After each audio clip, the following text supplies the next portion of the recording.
information on our webpage, and students can also access that information through their their Chromebooks as well. So that is anonymous. I keep stressing that because I do get that question quite often when I go into school buildings. Staff wellness. Our staff is important. They put in many hours each and every day, and we want to make sure that they are well so they can perform their best to provide the best education possible to your students. And you know, it's really amazing if you walk through a building sometimes and you see the hours that staff put in. I would just hope that when you do that, if you could just extend a thank you to them, because they truly are dedicated to making sure our students are successful.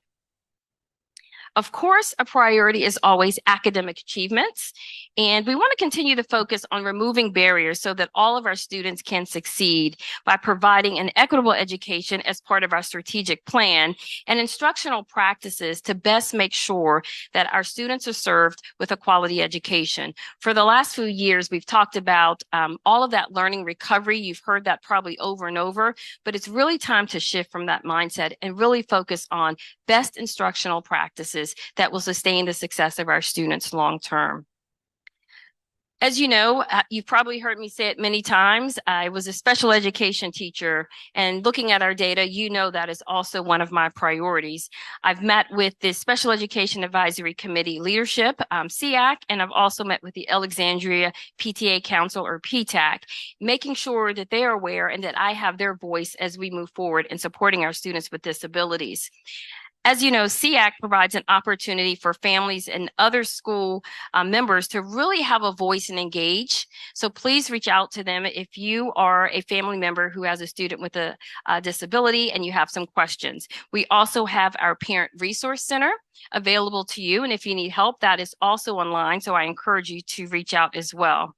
Another very special thing to note is that the Office of Specialized Instruction will be hosting family events with the Parent Resource Center in October. So please go on their webpage and look for those dates. If you cannot find them, you can always email us at the Ask email that's on the webpage as well.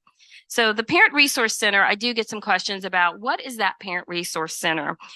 It enables families to be advocates for their children with special needs, and it helps to establish that cooperative partnership between families and schools. It helps families to receive valuable resources that they may not have been aware of. So please reach out and make use of all of those resources. And our other goal is to really ensure that students with disabilities graduate with a diploma and a clear plan in place for their future. We are partnering this year with the TTAC at George Mason University, and TTAC stands for Training and Technical Assistance Center.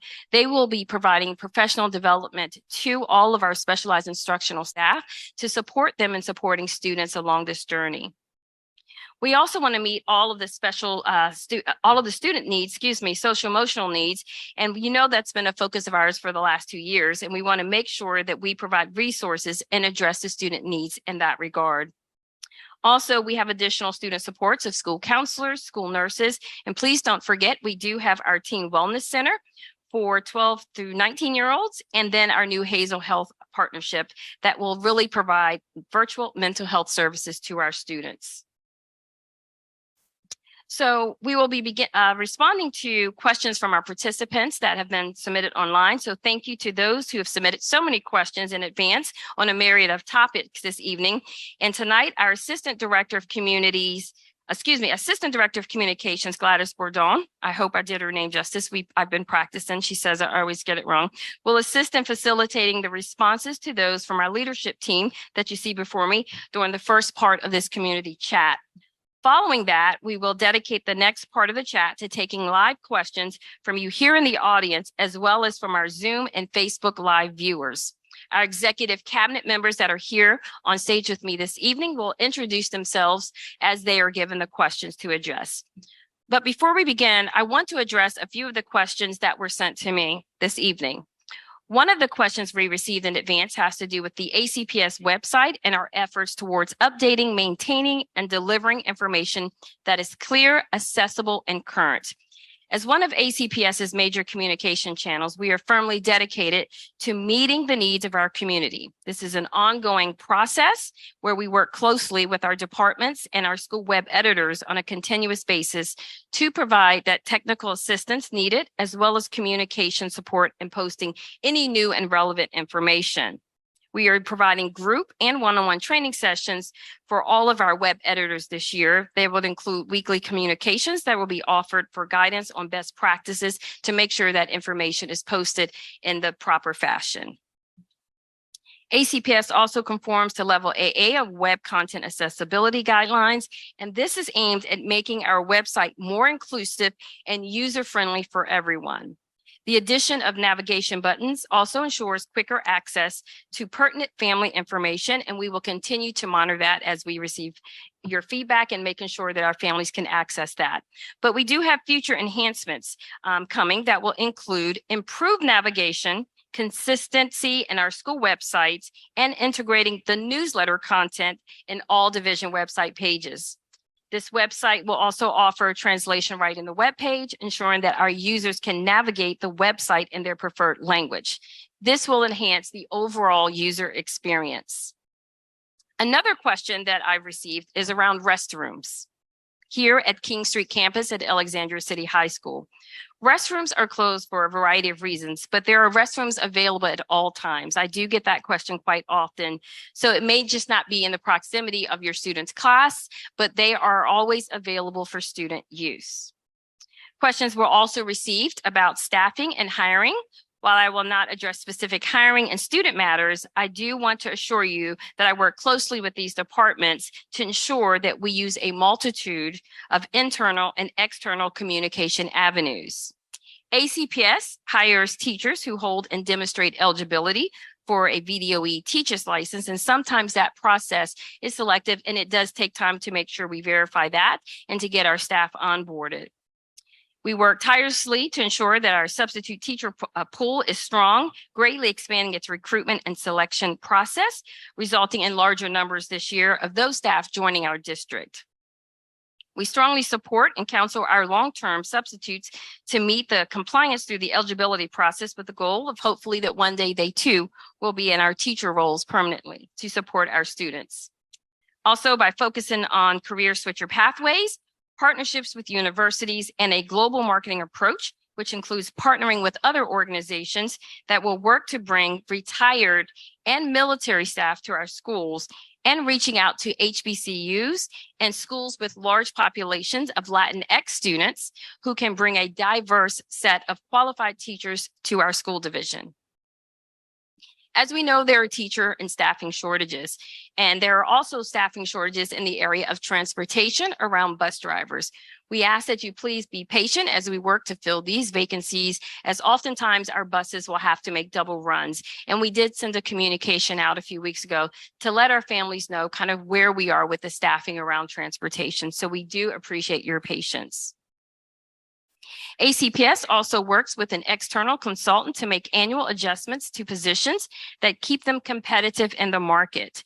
This has resulted in ACPS successfully benchmarking itself against surrounding divisions and continues to rank in the top 2 for teachers with master's or master's plus 30 scales, and in the top 4 of teachers with bachelor's degree. The last thing I would like to address is regarding our hiring practices. It's one of the areas of focus that I had in my time in serving in HR, and that was to tighten and enhance the protocols around HR. We have worked very hard to ensure that we are consistent with our protocols with hiring, and I'm proud to say that we have instituted equitable hiring processes for our recruitment efforts. And I know our recruitment team works so many long hours. They were even working over the weekend hours to make sure that we were having staff for the first day of school. The hiring pools and teacher vacancies in more detail will be addressed at our school board meeting, as there's a presentation by some of our staff members that you see on stage. So I ask you to tune in on this Thursday night, just a few days away, to get more of that data at our school board meeting. And please know, the question that I get all the time is, when do you recruit? We recruit year round. So if you know of a community member or family member who's interested in a position, we encourage you to direct them to our webpage. So at this time, I know that was a long introduction for me, but I wanted to make sure that I had the opportunity to address the questions that were directed to me in my role as the superintendent. And so now we're going to begin responding to the questions from what we'll call the best executive cabinet in the world. So thank you all for being here to support us through this process. And now we'll turn it over to Ms. Bourdoin. I did well? Okay, thank you.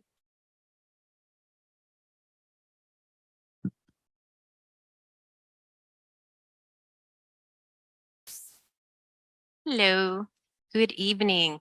Yes, I am Gladys Bourdoin. Thank you so much for the introduction, Dr. K. Wyatt. I am going to begin with the questions that we received in advance. So thank you to everyone who sent those questions in. I'm going to read the question and I'm going to assign it to the executive cabinet member. And as Dr. K. Wyatt mentioned, we do have a portion of the program for questions coming in via Zoom and Facebook from our audience online and our audience here tonight. And I'm going to start with the first question, and this one is going to be for Dr. Hart. What meaningful measures are taken to mitigate the widely known safety challenges at George Washington Middle School and ACHS? Students are afraid to use the bathrooms. Thank you so much for that question, Gladys. And just for formalities, my name is Dr. Alicia Hart. I am the Chief Operating Officer here for ACPS. So I'd like to be able to respond to that question in a few ways. We have a number of security and safety measures that we have in place division-wide. That includes our general vestibules that we have at our schools, where we have a separation where visitors are entering into the school, but they're not having general access to the school hallways. We also have our Raptor visitor management system, which all school visitors have to use that system to come into our school buildings. Specifically, as it relates to our secondary schools, we have some additional measures in place. We do have our weapons abatement pilot program that was started this past spring. That is in place at both George Washington Middle School and Francis C. Hammond Middle School, as well as ACHS King Street, ACHS Minnie Howard, and ACHS CFC campuses. Additionally, we have school security officers at all of our secondary locations to support school administration. We also have school resource officers who are APD officials who support our secondary school locations as well. We also work hand in hand with the wonderful Dr. Jackson and her team on additional focus on SEL support, so we can make sure that our students are not only being attended to from the safety lens, but also from the social emotional lens as well. So thank you.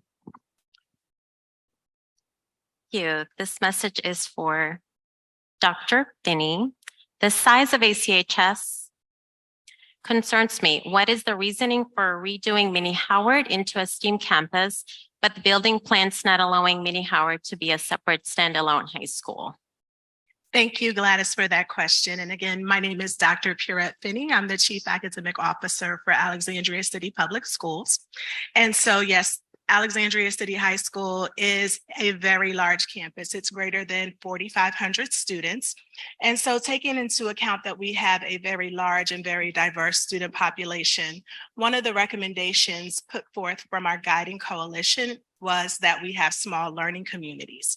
And so because we're moving in the direction of small learning communities, it's important to note that Minnie Howard will not solely be a STEAM campus. Both Minnie Howard and the King Street campus will both be grades 9 through 12 campuses, and they will consist of 5 different academies. And so the academies will include the Science, Technology, Engineering, and Math Academy, which is the STEM Academy, Visual Performing Arts, Visual Performing and Applied Arts, Business and Government, Education and Human Services, and then Global Studies. And so Global Studies will be an exploratory pathway where students, when they're still deciding which pathway they want to go in, they'll be able to decide by getting an exploration of every pathway. And so the academies will further be divided into pathways. And so pathways will be located individually at different campuses, but academies will be located at each campus. And so there are 3 takeaways that I'd like for you to remember. Both the Minnie Howard and King Street campuses will both be 9 through 12 campuses. The academies will be located at both campuses. And then the program of studies, which will be coming out soon, will detail what the pathways will look like. And finally, on October 16th, we will be having a community meeting at Alexandria City High School, where you'll get to learn more about the high school project. So we hope you can join us on October 16th. Thank you. This question is for Ms. Belmont. What opportunities exist for teachers looking to gain licensure without having to enroll into post-grad programs? Thank you so much for that question. My name is Kamika Bauman. I am the Executive Director for our Human Resource Department with ACPS. So the programs that we do have available, or the pathways for those who are not wanting to go through the post-grad way, is many.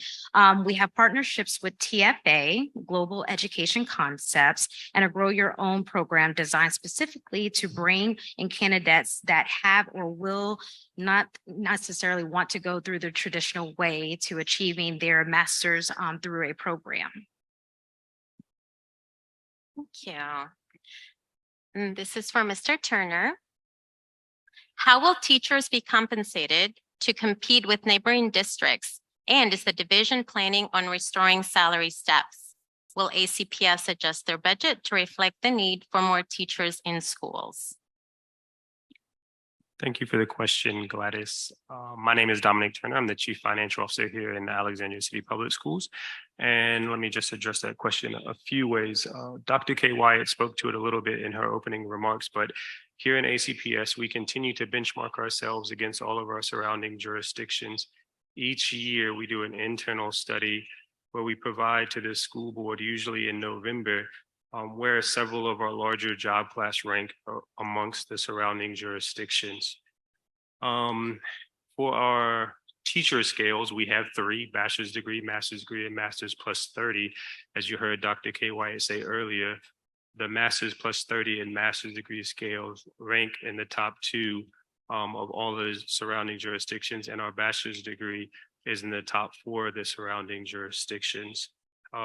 As far as the plans for hiring additional teachers, ACPS staffs or budgets our schools to have staff far superior to the standards of quality here in Virginia. So we continue to work with HR to ensure that we're able to fill those positions that we budget for each year. Thank you. Thank you. This is for Dr. Hart. What precautions are in place to keep unwanted people from entering the school? Thank you. I did answer a part of this in the previous response, but just to reiterate, we do have security vestibules at all school locations. We also have our Raptor visitor management system, which all visitors that are not staff or students, they have to go through that particular system to be identified before they are provided access to our buildings. At some of our locations, primarily secondary, we do have safety security officers as well as SROs to support if we ever did have a breach or entry into the school that should not occur.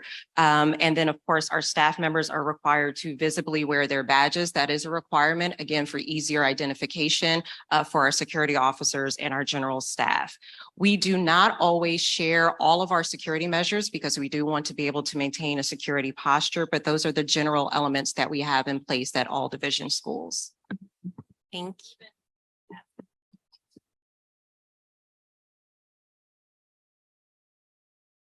This is for Dr. Finney.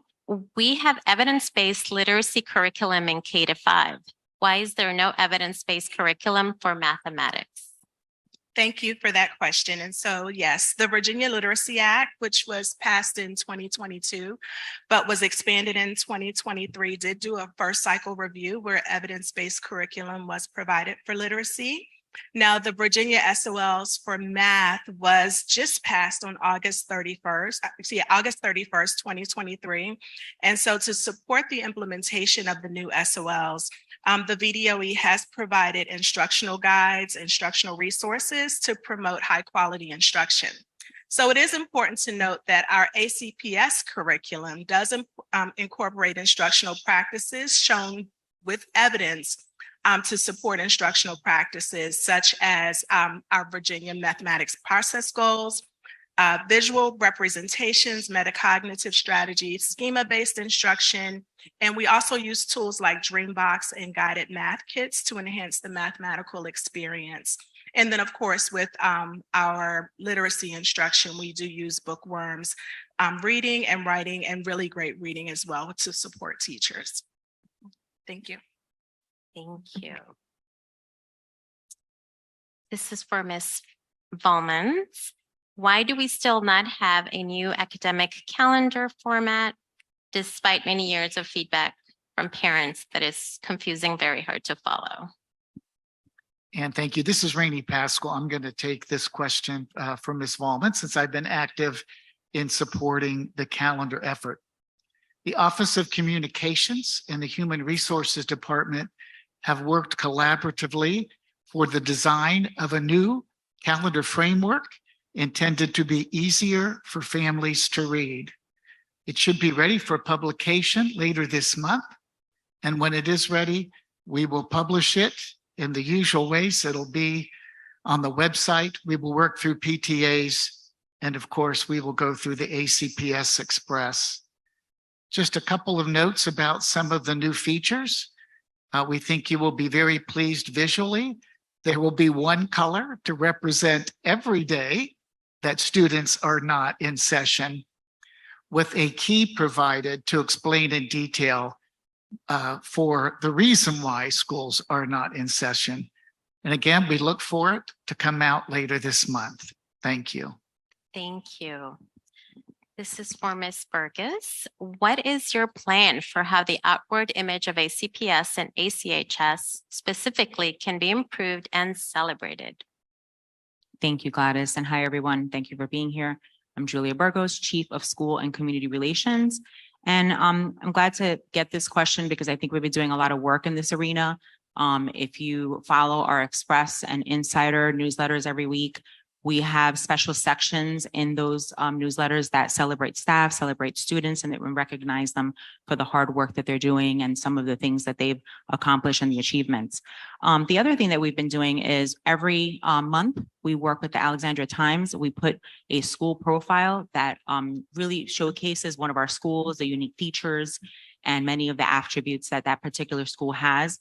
In addition to that, at every school board meeting, we have a Simply the Best profile where our schools come in and talk about the work that they're doing. You get to see our students and they really celebrate what's happening at that particular school. In addition to that, our team has really been focused on making sure that we have positive news stories. We have a very good relationship with not only the local news media, but we have also had some national coverage as well. I know they're sort of not something that you look for, but we do put a board brief online every quarter that shows our media relations, and we definitely far surpass the number of news coverage that our surrounding school divisions, because we really work to make sure that we're putting the good stories out. Some of the things that we've talked about is our health and nutrition. We've had wonderful stories around that. SEAL. We've had stories about our math teacher, Mr. Kokonis, last year, which had millions of views. And our governor's Health Science Academy, we did a whole feature on that. We also even did a feature on George Washington, working with our human resources team on a special education program. So there's a lot of things that we're doing to make sure that the image of ACPS is really out there in a positive way, and that people understand that we have a wonderful school division. We want them to come here, and we want people to live here in Alexandria and come to our schools. So I'll sort of leave it there because I know we're short on time. Otherwise, I could go on and on about all the things we're doing. Thank you. This is for Dr. Hart.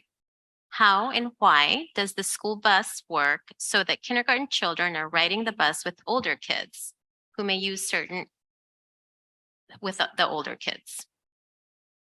Should I say that again? I'm sorry, I paused. I think I got the Okay. question, Gladys. I can definitely respond. So thank you for that. So our routes are actually developed to promote efficiency. They are not developed based off of age groups or categories. What we do is make sure that our youngest riders, generally our kindergartners and our first graders, tend to be placed at the front of the bus, where our older students are generally will migrate towards the back.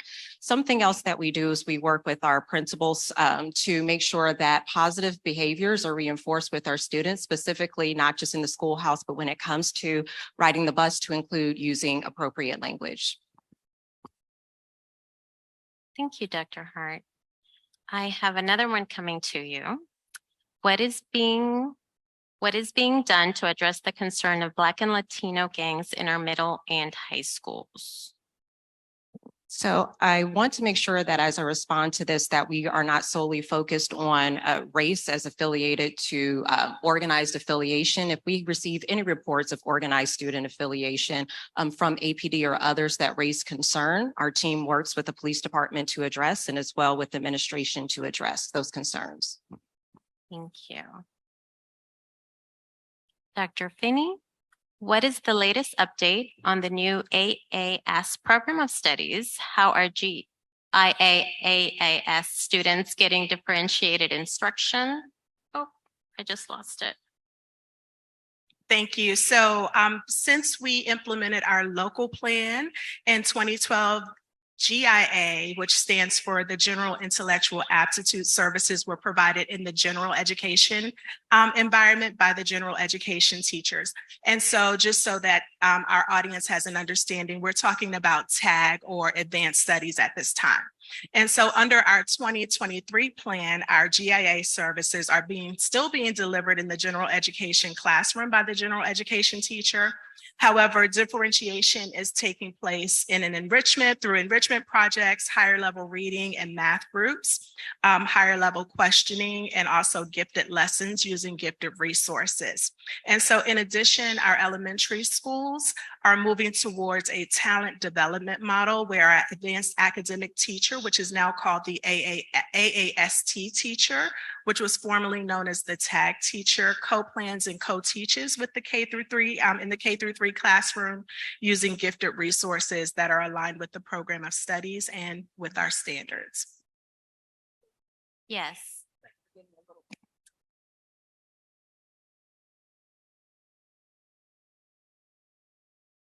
Yes, thank you. I have another one for you, Dr. Finney. What are we doing to help students with disabilities succeed in graduating from high school? Thank you. So for students with disabilities, starting at the age of 14, students with disabilities are required to have a transition plan. And so this transition plan helps them to transition from school to their post-secondary choices, whether it's college, career, or employment, or continuing in adult education. And so in addition to this transition plan, an additional component is credit accommodation. And so credit accommodation provides alternatives for students with disabilities in helping them to achieve their verified credit. And so aligned with the transition plan for students is what's called a transition specialist. And so transition specialists actually start working with our students in elementary school. And so in the elementary school environment, they help our students with disabilities start exploring their areas of interest. As they move into middle school, they start thinking about career and college. And then of course, when they get to high school, they start working directly with our high school students to begin thinking about their transition plan and what they want to do after they leave high school. Thank you. Thank you. Dr. Hart, what is our division's plan for keeping facilities across ACPS healthy and in a sustainable form, especially with some of our older buildings? Thank you, Gladys. We utilize a number of ways to assess our buildings in terms of their condition, primarily our facilities condition index. We completed our FCIs about a year and a half ago, and that analysis lets us know based off of building the condition of those buildings and whether or not we should invest in major renovations or a full-on replacement. Once we utilize our FCIs as well as work order analysis and visual inspections, we are also able to work through our CIP budget request process to add in requests that are capital in nature to make sure that we are maintaining our buildings to the best of our ability. With that said, I do want to note that we have invested millions of dollars over the last 4 years into both George Washington Middle School and Francis C. Hammond, specifically with HVAC replacement, asbestos remediation, flooring replacements, and painting projects. We still have additional work that is left to be completed on those buildings as well as some of our older buildings, but our full capital improvement plan can be found online, and we do go into detail in that plan regarding upcoming projects. Thank you. Ms. Fallment? Families want to know how many teachers are not in place, how many open positions are there for unlicensed and licensed teachers, and some related service providers for students with disabilities. Thank you so much for that question. Hot topic. So currently we do have 48 full-time teacher vacancies, and while 10 of those are for special education vacancies, we are making sure that all students are receiving the services that they are supposed to be receiving. So we do counsel and encourage and work hard daily in ensuring that we have long-term substitutes that are in those places, and we work with contracted staffing agencies to ensure that we can get qualified individuals into those spaces, pocketed or coupled with additional support. Thank you. Thank you. To have a follow-up, what is ACPS's hiring, staffing strategy and vision towards licensed personnel? Where do you see the teaching staff in 5 years? So while I can't predict what we'll be in the next 5 years, I can say that today we are using innovative and strategic approaches as we are being I would say challenged with the changing of professions. We know in the education field that a lot of people have exited into other fields, finding new passions. And so while we identify that, we know we are up against something that we have not been up against in the past. And so we are taking approaches to think outside of the box and partner with different agencies that maybe in the past education has not, to continue on our efforts to get good and qualified individuals in front of our students. So again, while I can't predict in the next 5 years what we'll be, we hope to be in a much better place than where we are today. Thank you. I'm going to turn over a little bit, and I'm going to look at some questions that we have received through Zoom. And I'm also going to ask some questions from our audience here. So if you have a question, please make sure you raise your hand. And we do have folks raise your hand. Krishna, she has the mic, and Tanika, okay. So just keep raising your hand and they'll come to you. I'm going to start with one. We got one? Okay.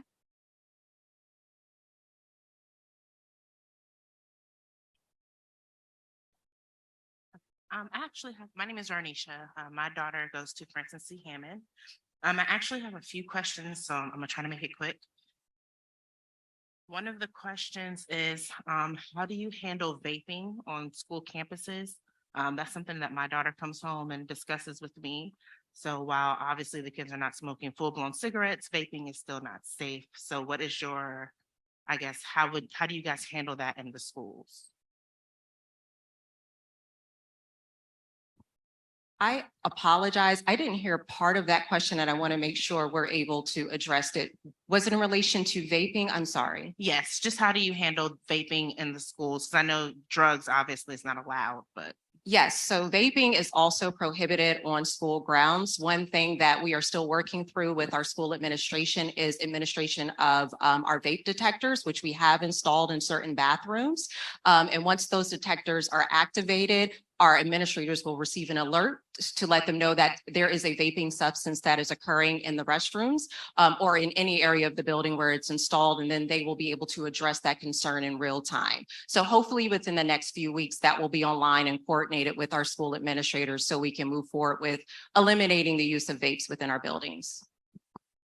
And I will add to that. I'm Dr. Marcia Jackson. I'm the Chief of Student Services and Equity. And part of our work in our department is to support our students with learning about substances that could be harmful to them. And so we do have substance abuse counselors who work at the middle school level, the high school level, to do prevention work, to bring awareness to the dangers of substances among our students, And so that is also a prevention effort and intervention effort that we offer. When students are found to have substances, we do have a seminar that we ask the student and the family, invite them to come to that seminar so that they can get education and training on the dangers of students using substances. So thank you. Thank you. Okay. I'm gonna go, yes. Yes, we do have another question here. Hi, my name is Jennifer Redding, and I'm actually a substitute teacher. I have been for 2 years, and I was in a class, I was subbing the first week of school in a class that you came into, Dr. K. Wyatt. So that was interesting. But my question is specifically after listening to you regarding staffing for students with disabilities. When I'm not a substitute, my other hat is a parent for a child with hearing loss. And currently, we don't have an audiologist. Our audiologist for the entire district of Alexandria left over the summer, and it's not even posted on the website right now as an open position. And I know that the hardware, the DM systems that they use in the elementary school aren't being used. My son comes home saying that the boots that they use aren't being used. So it's a pretty specific position, but I'm hoping that the teacher of the deaf position, which is posted, is going to get filled. And I'm hoping that you can address the audiologist for the school as well. Thank you so much for that. I will definitely take a look into that and work with this chiefs. Thank you. Thank you for that question. Also, we do work with contracted services, and we're still in talks with some of those hard to fill areas. And I just want to commend Ms. Velmont, who's only been with us for almost 2 weeks now, who's really jumped in to make sure that we continue those efforts around those hard to fill positions. Thank you. I'm going to go to some questions on Zoom. Dr. Jackson, what plans do we have to address issues related to school safety, bullying, and student wellness? Thank you for that question, Gladys. And one of the things that we do in all of our schools is teach social emotional learning. And in particular, we work with our students to, again, be preventative. And through that social emotional learning, we teach students how to recognize and appreciate the differences that each student brings into the classroom. We are a restorative practices school division where we teach students how to have community circles so that they can get to know one another, and then their differences don't become something that is a problem, but it becomes something that's celebrated. So through our social emotional learning program, we actively teach our students how to get along with one another, how to deal with strong feelings or emotions, as well as we have a full staff of school counselors, school nurses, psychologists, and social workers in the schools to support students who might need more intensive supports in order to get along with another student. So safety is our #1 priority, and also teaching our students how to appreciate and respect and honor the different cultures that are in our schools. So thank you for that question. Thank you. Looks like we have more from our room. Yes. Hi, my name is Yasmin. My question is, how do you guys plan to enhance or even see the relationship between administration and the children and the family members? I think I've had a lot of issues last year, especially through elementary, and even getting in contact with the administration, whether it be superintendent or other people in reference to transfers or changes, and no response. Her question was really around communication and that she found some trouble addressing administration. And how do we plan to address that? Access to administration when you have a question. Is that correct? Yeah. So thank you for that question. And so in my former role as executive director of school leadership, and now with Rainey Pascal serving in that role, we work very closely with school leaders, principals, and assistant principals.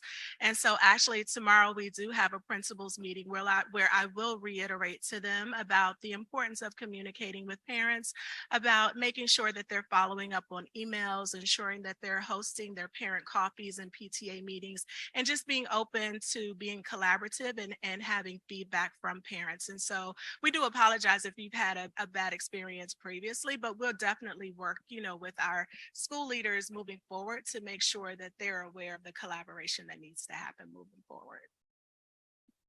Thank you. Tanika, yes. Hi, I'm Joseph Reed. I'm a teacher at the IA. My question is have we featured the IA in all of those lovely news outlets, and also let you know that I can help be part of a solution on anything? I'm volunteering my services. So. Well, I will say you have very good timing because just today we completed a interview on the IA, but the one at Hammond, and we will be next focusing on, we've done a couple of things with the IA here as well. So they wanted to get a middle school experience, but it's definitely a focus for us, and that's going to be a really, really good story. We had quite a few participate, so we hear you, and believe me, we are definitely looking to focus on the IA as well, and we'll come find you. Krishna? Hello, me again. So I had a question about sports in middle schools, and my concern is, I know right now it's called intramural, I think is what it's called, where they're just kind of competing with each other. So sports, dances, just extracurricular stuff that kind of keeps the middle school kids motivated. I just feel like right now they really don't have much to look forward to besides just their grades. So I was wondering like where you guys are with having traditional sports where they can compete with other schools and look forward to being more active in that way. Well, thank you for that question. It's such a timely question. A couple of weeks ago, we did do a presentation for the school board on middle school athletics, where we do have a proposal put forth on enhancing our middle school athletics and activities where we would have an opportunity to compete with other school divisions, such as Arlington and Fairfax. And so expanding not only the students that we're able to compete with in other divisions, but also expanding the offerings that we would be providing to our students. So we're hoping that that proposal will go forth for approval. Thank you. I'm going to take. Hold on, Gladys. Sorry. Yep. Add to that question, as Dr. Finney was saying, there was a presentation on middle school athletics just given to the.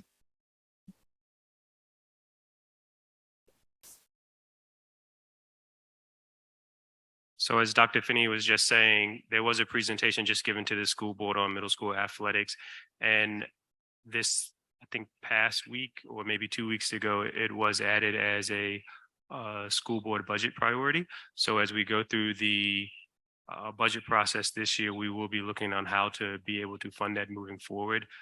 As I tell everybody, if the size of the pie isn't getting bigger, that means that some of the slices have to get smaller. So we will have to look at how we're going to fund those programs moving forward.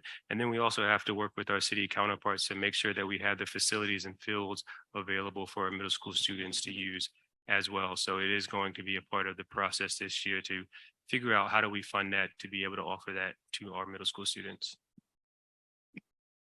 Thank you. I'm going to take one from Zoom. I think this is for Mr. Page, perhaps.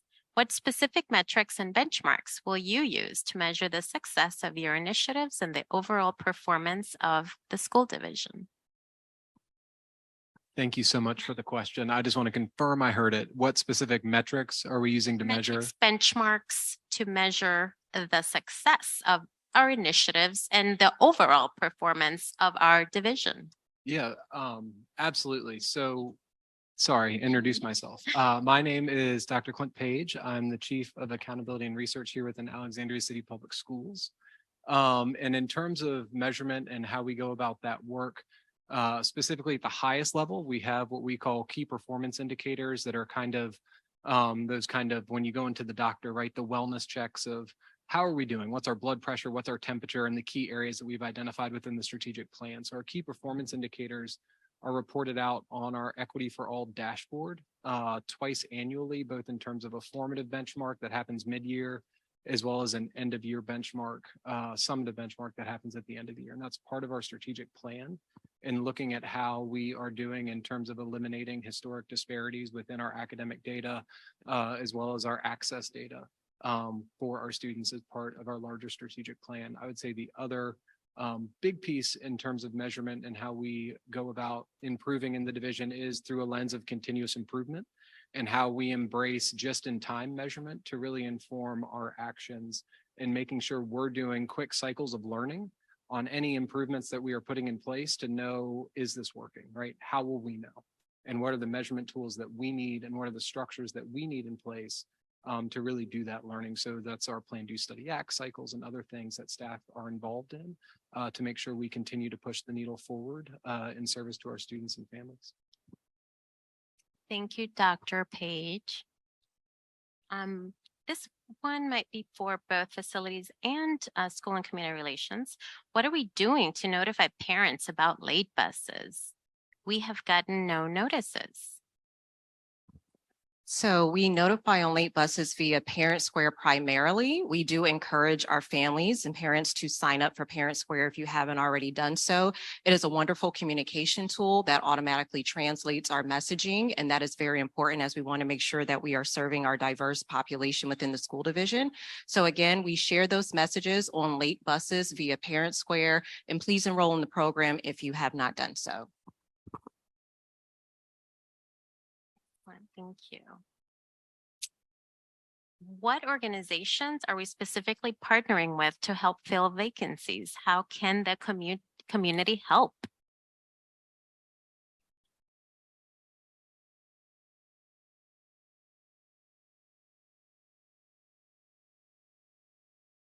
Thank you for that question. So I think I heard it to ask how the community can assist with vacancies and filling those and specific partnerships. Thank you so much for that. So while I do encourage for those to attend our board meeting on Thursday, we will be providing a staffing update in there. I can say that the community's partnership with the ACPS, as well as spreading the word that we have teacher vacancies. When you know someone, encourage someone, and you trust that someone with our students, have them to apply. We are working tirelessly to ensure that we are making our recruiting efforts as well as our onboarding process as efficient and seamless as possible, so that once we do get a good person, we quickly get them in and get them prepared for our students. So I believe that continued support with the community, as well as being a promoter for ACPS, where you find individuals that you would want to be in front of our students, encourage them to apply. Thank you. Thank you. That is all of the questions that we have for tonight. And I want to thank everyone. We want to thank everyone. I am going to turn it over to Dr. Melanie K. White. Okay. I'm going to stay over here with my team. I'm going to go back to one question. I guess that's the privilege I can take as being the superintendent, because recruitment is near and dear to my heart. As you know, I formerly sat in Ms. Volman's role and know how hard that work is. And so what I always like to say, how can the community help? We are all recruiters, as parents, as students, as bus drivers, as community partners. When we're telling our story about Alexandria, whether it's from the parent lens, like I said, or a partnership lens, that is a recruitment strategy. So please encourage and tell those stories. If you're out in a community event and they're asking you about Alexandria City Public Schools, just direct them back to our webpage. And we would love to have a conversation with them about how they can serve in one of the roles that we have that are vacant currently, to move this division in the right direction and to continue that rich history that we have. So sorry, they will laugh at me because I will recruit you everywhere that we are. So just be prepared for that. Some people can attest to that, because I probably recruited you just if you were at the grocery store, or you just moved here. We would love to have you say yes to ACPS. So really, I just wanted to close by saying I'm really grateful to have this opportunity so that we can hear the voice of the community. I also do meetings with our students at the high school level. Last year, I started at the middle school level, and this year I will be going into elementary schools to even hear those very young voices. Because believe it or not, middle schoolers and elementary school students will give you the true experience of what they feel school should be. So I'm so excited to have that opportunity. Also, I will be in the community. What we're doing this year is called Chats on the Spot. So you might see me at a bus stop, or you might see us in different locations at community events, wanting to continue to hear the voice and how we can really make changes and support our families and our students moving forward. So this is important work that we do to ensure the equity for all of our students and really all of our school communities. So thank you to our parents for their support, our partners, and a very special thank you to our staff who put in those long hours. I want to remind everyone of our strategic plan, and I think it's important just to hear the plan's mission, because that's the work we do when we walk into our buildings and our offices every single day. And that's ensuring success by inspiring students and addressing barriers to learning.